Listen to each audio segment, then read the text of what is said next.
तो मैं तो देखिए अपने स्वार्थ में गौ माताओं के पास गया था जी। मैं गया था अपने स्वार्थ में कि गौ माताओं के पास जाऊं, वहां से मैं कुछ लेके आऊं, गौ माता मुझे कुछ दे, ये रियल है, मेरा स्वार्थ पूरा हो गया। तो गौ माता ने मेरे को बहुत कुछ दिया है। साथियों, आइए आज हम आपको एक ऐसे इंसान से मिलवाते हैं जो गांव की मिट्टी से निकल के और वर्ल्ड की नंबर 1 मैगजीन में उनकी चर्चा हो चुकी है। हमारे साथ बने हैं विक्की पंसारी जी, जिनको माननीय गडकरी जी ने सम्मानित किया गया था। तो सर, सबसे पहले हमारे चैनल पर आपका बहुत बहुत स्वागत है। बहुत बहुत धन्यवाद आपका। आप अपना कीमती समय निकाल के हमारे पास पहुंचे, इसके लिए मैं आपका बहुत धन्यवाद करता हूं, और जितने भी दर्शक मुझे देख रहे हैं उनका भी मैं बहुत धन्यवाद करता हूं। धन्यवाद सर। सर, हम पूछना चाहेंगे, कुछ दर्शक आपको जो नहीं जानते, अपरिचित हैं, उनको अपना पूरा परिचय दीजिएगा। वैसे तो आप परिचय के मोहताज नहीं हैं, फिर भी हम चाहेंगे कि आप दर्शकों को पूरा परिचय दीजिएगा। साथियों, मेरा नाम विक्की पंसारी है, मेरा गांव कनीना है, मेरा एक छोटा सा कार्य है और एक बहुत बड़ा सपना है, मैं बहुत बड़ा विजन लेके चल रहा हूँ। गौ माता की सेवा करना ही मेरा धर्म है और मेरा कर्म है।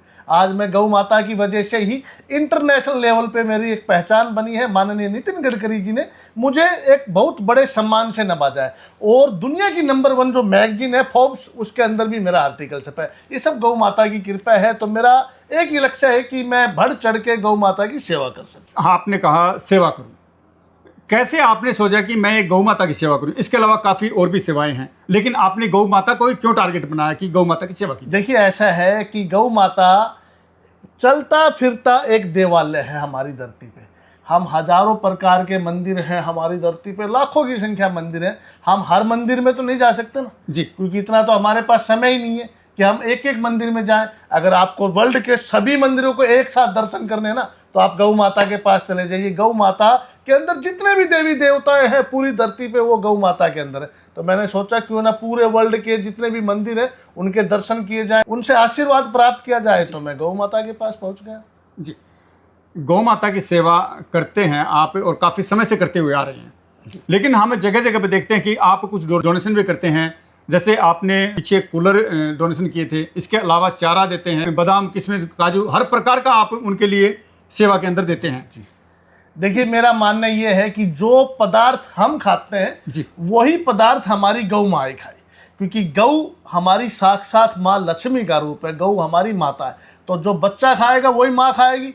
तो मैं चाहता हूँ कि मैं बादाम खाऊं तो मेरी माँ भी बादाम खा, मैं कूलर में रहूं तो मेरी माँ भी कूलर में रहे, मैं एसी में रहूं तो मेरी माँ भी एसी में रहे। क्योंकि मैं गऊ को एक जानवर नहीं मानता, मैं गऊ को माता मानता हूँ, माँ ही मानता हूँ। और मेरी गौशाला में जब आप कभी पधारेंगे, जिस गौशाला में मैं सेवा कर रहा हूँ, वहाँ पे लगभग 3000 के करीब गाय हैं जी। और सभी गायों से मेरा बड़ा प्रेम है। जब मैं गौ माताओं के पास जाता हूँ तो वो मुझे इतना स्नेह करती हैं, प्यार करती हैं, आशीर्वाद देती हैं, तो मेरा मन बड़ा खुश होता है। और गौ माता की सेवा की वजह से ही मुझे लगता है कि आज मैं यहाँ तक पहुँच पाया हूँ। नहीं तो इंडिया का मैं पहला इंसान हूँ, आपको बता देता हूँ। इतना बड़ा इंडिया है, लगभग 130, 35, 40 करोड़ के करीब अपने यहाँ पे इंसान है। मैं पहला ऐसा इंसान हूँ जिसने फोर्ब्स दुनिया की नंबर 1 पत्रिका में मैं पहला गौ रक्षक हूँ, गौ सेवक हूँ, जो मैं इसके अंदर आया हूँ। तो ये गौ माता की कृपा है, आशीर्वाद है, उसकी वजह से तो मैं यहाँ पहुँच पाया हूँ। क्या कभी सोचा था आपने, क्या आप इस प्रकार से सम्मानित होंगे? कभी सोचा था? बिल्कुल, मैंने कभी सपने में भी नहीं सोचा था कि माननीय नितिन गडकरी जैसे एक ईमानदार शख्स मुझे बुलाएंगे और मुझे सम्मानित करेंगे। और गौ माता की वजह से मुझे लगता है कि भगवान श्री कृष्ण जी ने एक श्लोक कहा था, आप सभी को बता देता हूँ कि भगवान श्री कृष्ण जी कहते थे कि तू सिर्फ कर्म कर, फल की इच्छा तू ना कर। मैंने अपने कर्म किए, गौ माताओं की जितना मेरे से बन पाया। देखिए, वैसे तो मेरी कोई हैसियत ही नहीं है, मैं गौ माताओं की क्या सेवा करूंगा, वो तो साक्षात देवी का रूप है। लेकिन फिर भी जहाँ तक हो सकता है मैं उनके पास चला जाता हूँ, उनको चरण वंदन कर लेता हूँ, मेरे से कुछ हो पाए मैं उनको कुछ खिला देता हूँ, तो इतने से ही गौ माँ खुश हो जाती है। तो गौ माता का जो आशीर्वाद है, वो आशीर्वाद ही आपको यहाँ खींच ले आया जी। सर, ये भी एक हमारी भावना होती है, हर किसी से सेवा भी नहीं होती। आपके अंदर कुछ भावनाएं ऐसे बड़ी, लेकिन इसके अंदर कहीं ना कहीं कुछ सवाल बनता है कि आपको ये सेवा करने की प्रेरणा कहाँ से मिली? आपने खुद सोचा या आपको किसी के द्वारा इसका रास्ता मिला? देखिए, ऐसा है, गौ सेवा का रास्ता आपको कहीं से ढूंढने की आवश्यकता नहीं है।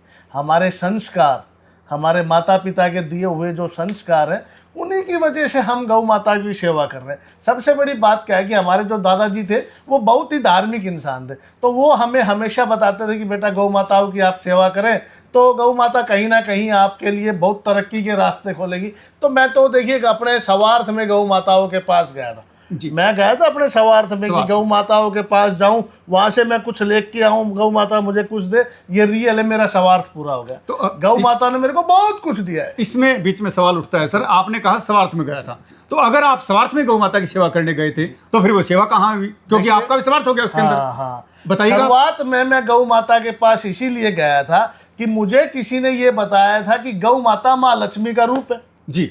और मैं तो माँ लक्ष्मी के रूप के पास माँ लक्ष्मी को, लक्ष्मी जी को लेने गया था। और जब मैं गौ माताओं के पास गया, मैंने सेवा उनकी कम की, लेकिन उन्होंने मुझे प्रसाद बहुत ज्यादा दिया। आशीर्वाद के तौर पर प्रसाद आशीर्वाद देते के रूप में जो प्रसाद मुझे मिला, उसके बाद मुझे मजा आने लगा। अब तो मैं गाय माता के बिना रह ही नहीं पाऊंगा। अरे मेरे जीवन का अब एक ही सपना है कि मैं हर वक्त हर समय गौओं से घिरा रहूं, गौओं के पास रहूं, उनकी सेवा करता रहूं, क्योंकि मेरे जीवन का अब एक लक्ष्य है इन गौ माताओं के लिए कुछ विशेष करना है। क्योंकि गाय का जो घी है, दूध है, मूत्र है, गोबर है, गाय का जो स्नेह है, प्यार है, वात्सल्य है, उसका कोई मुकाबला नहीं है इस धरती पे। गाय के बराबर में कोई ऐसा जीव नहीं है जिसका हम गाय के साथ तालमेल बिठा सके। गाय के बराबर का कोई जीव इस धरती पे नहीं। कहीं ऐसा तो नहीं कि आज से आप गौ माता की आड़ में कुछ अलग करना चाहते हो, इसके बारे में बताइएगा। मेरा सिर्फ एक याद है जी। मैं चाहता हूं कि हर घर में जितने भी सनातनी हैं, हर सनातनी के घर में एक गौ माता हो, क्योंकि गौ माता को लोग दूध के लिए पालते हैं। मैं आपको बता देता हूँ, गौ माता दूध के लिए नहीं पाली जाती, क्योंकि गौ माता का दूध तो सिर्फ एक प्रसाद है। गौ माता को आप माँ लक्ष्मी के रूप में पालिए। माँ लक्ष्मी की जैसे हम सेवा करते हैं, हमारे घर में जब दीपावली आती है हम पूरे घर को साफ सफाई करते हैं ना, माँ लक्ष्मी जी की पूजा करते हैं। बिल्कुल करते हैं। आपको कुछ नहीं करना, आप गाय के पास जाइए, गाय के शरीर के ऊपर हाथ फेरी, उसकी सफाई कीजिए, उसके चरणों को आप वंदन कीजिए। वो माँ लक्ष्मी जी आपको देखना इतना कुछ देगी, आप समझ में नहीं आएगा। जी सर, कुछ सदस्य नहीं जानते, जैसे कहा गया हमारे ग्रंथ में भी है और हमारे पूर्वज बताते थे कि गौ माता का जो मस्तिष्क है उसको धीरे धीरे सहलाने से जो हमारी हथेली से इससे कुछ ऊर्जा पैदा होती है हमारे शरीर को। देखिए ऐसा है, गाय के अंदर कहते हैं कि 33 कोटि देवी देवता है। जहां भी गाय के शरीर पे आप हाथ रगड़ेंगे, किसी ना किसी देवता को आपका ये हाथ टच होगा। और गाय माता साक्षात ऑक्सीजन का एक बहुत बड़ा सिलेंडर है। क्योंकि आपको बता देता हूँ, धरती पे बहुत ही कम ऐसे जीव हैं, मुझे तो लगता है गाय माता के अलावा कोई और मिलना बड़ी मुश्किल है, जो ऑक्सीजन ही ग्रहण करे और ऑक्सीजन को ही छोड़े। जैसे हम हैं जी, हम ऑक्सीजन तो लेते हैं और कार्बन डाइऑक्साइड छोड़ते हैं। गाय माता क्या करती है, ऑक्सीजन ही लेती है और ऑक्सीजन छोड़ती है। तो गाय माता के पास जाने से आपके शरीर की सारी नेगेटिव एनर्जी दूर हो जाएगी, आपके रोम रोम में शक्ति, ऊर्जा, जी, भक्ति का संचार हो जाएगा। आप गाय माता के पास जाइए। और जितने भी आपके दर्शक देख रहे हैं, मैं आप सभी से विनती करता हूँ, गाय माता को आप एक आम सा जीव जानवर ना समझिए, साक्षात माँ लक्ष्मी का रूप है। मैं आप लोगों को बता रहा हूँ, आपके लिए ये मौका है, स्वर्णीय अवसर है कि आज ही अपने घर में गौ माता ले आए। उसके बाद आपके घर में कभी किसी चीज़ की कोई कमी नहीं रहेगी। आज नहीं तो कल आपके घर में खुशियाँ ही खुशियाँ भर जाएंगी। जिन परिवारों के अंदर गौ माता है वो परिवार हकीकत में खुश मिजाज के होते हैं और वहाँ सुख शांति रहती है। और कुछ परिवार ऐसे हैं जो गौ माता के सिर्फ दूध के मकसद के लिए रखते हैं, और दूध देना जब बंद हो जाती है उसके बाद उसको लठ मार के घर से बाहर निकाल दिया जाता है। उनके बारे में क्या कहेंगे आप? देखिए, मैं आप सभी से विनती करता हूँ, आप लोग बहुत बड़ी गलती कर रहे हैं। प्रकृति के साथ जो भी इंसान खेलता है उसकी बड़ी दुर्गति होती है। मैं आप लोगों को ज़्यादा नहीं बोलना चाहूँगा। अब आप देख रहे हैं, थोड़ी सी वर्षा अगर प्रकृति ने ज़्यादा कर दी तो पूरे देश भर में कितना बुरा हाल हो गया। तराई तराई मची हुई है। प्रकृति के साथ कभी खिलवाड़ ना करें, गौ माता के साथ कभी, किसी भी जीव के साथ। मैं तो ये कहूँगा, कुत्ता हो, गाय हो, घोड़ा हो, हाथी हो, बंदर हो, ये 5 ऐसे जीव हैं जो कई सदियों से हमारे साथ है। इनके साथ कभी कोई गलत कार्य ना करें। और गौ माता को आप दूध के लिए अपने घर पे ना रखिए, गौ माता को आप लाड़ लड़ाने के लिए, उसकी पूजा करने के लिए घर पे रखिए। फिर देखिए आप गौ माता का चमत्कार। क्योंकि ये बेजुबान जानवर हैं और ये बोल नहीं सकते, लेकिन दर्द इन्हें भी होता है, सभी को होता है। क्योंकि आप अगर मेरे को मारोगे तो दर्द होगा, मैं आपको वापस मार सकता हूँ, लेकिन वो बेजुबान जानवर हैं, उसको दर्द होता है, वो मार नहीं सकता। बिल्कुल सही बात है। मैं आपको एक और, मेरे को बात याद आ रही है, अभी थोड़े दिन के बाद पितृपक्ष शुरू हो जाएंगे। जी बिल्कुल, हाँ। पितृपक्ष में कहते हैं कि गाय की पूंछ पकड़ के ही स्वर्ग में जाया जाता है। हमारे जो बुजुर्ग हैं जी, हमारे आपके आप सभी के, जब उनका देहांत हो जाता है, स्वर्गवास हो जाता है, तो आपको पता है हम क्या करते हैं? हम सनातनी एक गौ माता को किसी ब्राह्मण को दान में देते हैं। ताकि उस गौ माता के सहारे हमारे जो बुजुर्ग हैं जिनकी अभी डेथ हो गई है वो स्वर्ग में पहुंच जाए। तो गौ माता स्वर्ग की एक सीढ़ी है। गौ माता अगर आपके घर में रहेगी तो आपके दिन में हर रोज़ ये समझ लीजिए आपके घर में स्वर्ग ही हो जाएगा। जी। तो गौ माता की तो बहुत सी महिमाएं हैं। मैं अब आपको कितनी महिमा बताऊं, अगर मैं आज बताना शुरू करूं तो लगभग 3 से 5 साल लग जाएंगे। इतनी कहानियां जानता हूं मैं, कभी ख़त्म नहीं होगी। लेकिन शॉर्ट में बता रहा हूं, सिंपल भाषा में बता रहा हूं। आपको एक ही कार्य करना है, अपने घर में गौ माता ले आए, दूध दे या ना दे उसकी तक का आप टेंशन ना लीजिए, क्योंकि दूध में कुछ नहीं है, वो तो आपको घी देगी, इतना आशीर्वाद देगी कि आपके घर में खुशियां भर जाएंगी। तो सभी से रिक्वेस्ट है, एक गौ माता को आप अपने घर में जरूर रखिए। आपको माननीय नितिन गडकरी जी ने सम्मानित किया गया था, वो किस बेस पे किया गया था? क्या इस गौ माता की सेवा के माध्यम से किया था? देखिए, या इसके अलावा देखिए बताइए। मेरे 2 कार्य हैं जी, बगैर अर्थ तो इस धरती पे कोई कार्य हो ही नहीं सकता। बिल्कुल। मेरा विशेष कार्य है, मैं पशुओं की दवाइयाँ बनाता हूँ। पशुओं में होने वाले जितने भी रोग हैं उन सब की देसी जड़ी बूटियों से ऐसे प्रोडक्ट तैयार किए हुए हैं जो आज पूरे इंडिया में हैं। और गौ माता की सेवा के ऊपर कहीं ना कहीं नितिन गडकरी जी को ऐसा लगा, या किसी आप जैसे महानुभाव ने हमारी कोई वीडियो वहाँ तक पहुँचा दी होगी, और गडकरी जी ने हमें गौ माता के लिए काउ केयर हॉलिस्टिक अवार्ड दिया है। उसमें आप ये समझ लीजिए कि गाय माता की पूरी सेवा हम उस अवार्ड के थ्रू कर रहे हैं। ये है excellent in holistic cow care, Vicky Pansari जी।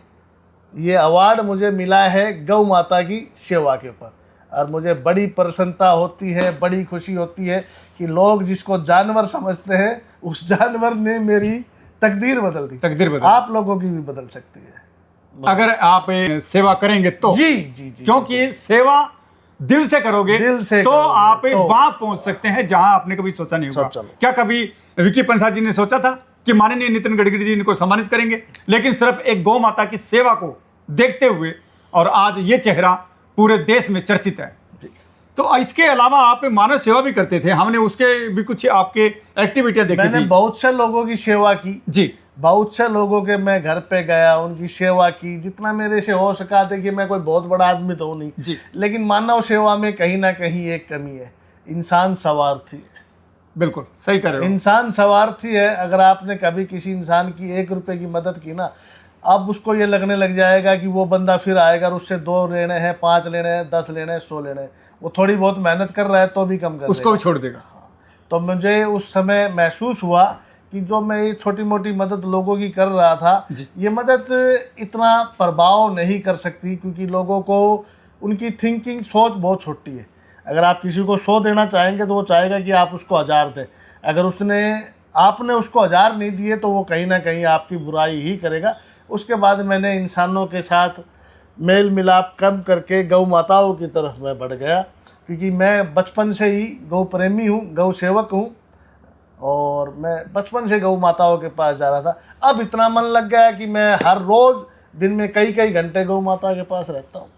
और उस मानव सेवा को छोड़ के आप यहाँ गौ सेवा में लग गए, और यहाँ आपको काफी प्यार, प्रेम, आशीर्वाद बहुत गौ माता की तरफ से आपको मिला, बिल्कुल। और उसी आशीर्वाद से आज आप चर्चा में हैं। जी। तो आप जो अब के जो युवा हैं और जो बहन बेटियां हैं, उनको क्या संदेश देंगे आपके माध्यम से, आपके नजरिए से, जिस प्रकार से आज के युवा जो भटक रहे हैं, बहन बेटियां भटक रही हैं, इसके बारे में आप खुल के बताइएगा। देखिए ऐसा है जी, हमारे हिंदुस्तान के जो युवा हैं वो आने वाले कल के भविष्य हैं, और भविष्य को अगर आप इतना अच्छा बनाना चाहते हैं तो मेरी तो सिर्फ एक ही राय है आपको कि आप एक गऊ को अपने घर में ज़रूर पालिए, क्योंकि गऊ जिस घर में रहेगी उस घर के बच्चे संस्कारी पैदा होंगे। और आप कितनी भी बड़ी शिक्षा कर लेना, कितनी भी बड़ी डिग्री ले लेना, अगर आपके अंदर संस्कार नहीं होंगे ना तो शिक्षा कोई काम नहीं आएगी। और संस्कार उसी घर में मिलेंगे जिस घर में खुट्टे पे गौ माता बंधी मिले। जो बच्चे आज के दिन शिक्षा लेने के बाद कामयाब हो जाते हैं और उसके बावजूद भी अपने माता पिता को इस कदर ठुकरा देते हैं, आप भी देख रहे हैं, इनको भी पता है, जो युवा देख रहे हैं उन्हें भी पता है। तकरीबन युवा ऐसे हैं जो अपने माता पिता की वृद्ध अवस्था में दुर्गति कर देते हैं। इसके बारे में क्या नजरिया आपका, क्या कहेंगे? देखिए ऐसा है, तकरीबन तो हम नहीं कह पाएंगे जी, क्योंकि हमारे जो ग्रामीण क्षेत्र के युवा हैं उनके मन में आज भी अपने माता पिताओं के लिए बड़ा सम्मान है। शहरों के युवाओं के अंदर भी समान है, लेकिन जो हाई सोसाइटी हो जी। उस हाई सोसाइटी में बुजुर्गों का मान सम्मान मुझे लगता है कहीं ना कहीं कम है। लेकिन हम किसी एक आदमी को टारगेट नहीं कर नहीं कर सकते। ऐसे भी हैं जो गरीब तत्व हैं, उनके भी माँ बाप वृद्धाश्रम में, और बहुत बड़ी हाई सोसाइटी है उनके माँ बाप भी उनके घर में है और वो अपने माँ बापों की सेवा कर रहे हैं। लेकिन मैं तो सभी को एक ही बात बोलना चाहूँगा कि इस धरती पे वृद्धाश्रम होना ही नहीं चाहिए। जी, बहुत अच्छा जवाब दिया आपने सर कि वृद्धाश्रम में होना ही नहीं चाहिए, क्योंकि वृद्धाश्रम होंगे तो वहाँ कोई ना कोई बच्चा अपने माता पिता को डालेगा, क्योंकि वो उस अवस्था में जब पहुँचते हैं तो उन्हें चाहिए सेवा, और वो सेवा वो बच्चे अपने घर में देंगे। बहुत अच्छा जवाब दिया आपने। भविष्य में आपकी क्या राय है, आप क्या करना चाहते हैं आगे बढ़ के? संस्कार शिक्षा से बड़े हैं और मंदिर से बड़ी है गौ माता। आप एक बार अपने घर में गौ माता को स्थान दे के देखिए। सभी देवी देवताएं अगर आपके ऊपर प्रसन्न ना हो जाएं, 9 ग्रह अगर आपके ऊपर प्रसन्न ना हो जाएं, सभी दिशाएं अगर आपके ऊपर प्रसन्न ना हो जाएं, तो आप मेरे पास आ जाना। लेकिन बस आपको गौ माता को अपने घर में सेवा के लिए लेके आना है, ना कि दूध के लिए। एक बार आप गौ माता के पास जाएं और गौ माता जब आपके ऊपर इतना आशीर्वाद स्नेह वात्सल्य जब आपको देगी, आपके दिन बदल जाएंगे। यह आपने ठीक कहा कि मंदिर के अंदर जाके दान दे देते हो, आप करोड़ों दान दे देते हो या लाख दान दे देते हो, लेकिन एक जो जीवित है, जिसके अंदर जीव है, उसे गौ माता की सुरक्षा नहीं कर सकते। गौ माता को आप चारा नहीं डाल सकते, लेकिन एक मंदिर में जाके दान दे सकते हैं। समुद्र मंथन में एक रतन के रूप में कामधेनु निकली थी जी, और जो भी ये गौ है वो सभी कामधेनु है। कामधेनु। इनके पास जाएं, आपके दिन नहीं बदल जाए तो मुझे बताएं। जो चर्चा हमारी हुई वो कैसी लगी, और क्या सच में ही गौ माता की सेवा के अंदर आपको मेवा मिलेगी, आशीर्वाद मिलेगा? हमारे साथ जो शख्स हैं, हम इनको काफ़ी समय से जानते हैं, लेकिन आज जिस मुकाम पे ये पहुँचे हुए हैं वो सिर्फ एक गौ माता की सेवा के माध्यम से पहुँचे हैं। इससे पहले भी इनका बैकग्राउंड था और आज के दिन भी बैकग्राउंड है। आप इनके बारे में पूछ भी सकते हैं और चर्चा भी कर सकते हैं, लेकिन हम ये कहेंगे आप पूछ सकते ही नहीं, क्योंकि ये खुद अपने आप में आज मिसाल बन चुके हैं। तो साथियों, आप देख रहे थे दैनिक टाइम कुलदीप दया के साथ। नमस्कार सर।